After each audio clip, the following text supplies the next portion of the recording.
अहम खबर दिल्ली से, जहां दिल्ली असेंबली इंतखाबात में कांग्रेस आरजेडी के 7 चुनाव लड़ेगी।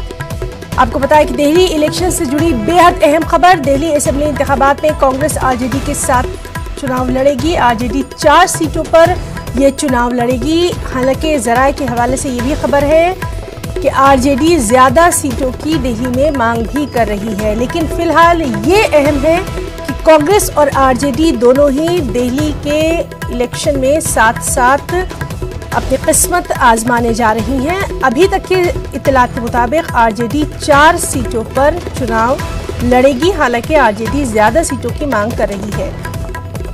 तो दिल्ली चुनाव से जुड़ी बेहद अहम खबर, जहां कांग्रेस और आरजेडी साथ चुनाव के मैदान में उतर रही हैं। आरजेडी अभी तक की जो इत्तलात है उनके मुताबिक 4 सीटों पर चुनाव लड़ेगी। हालांकि वो ज्यादा सीटों की भी मांग कर रही है।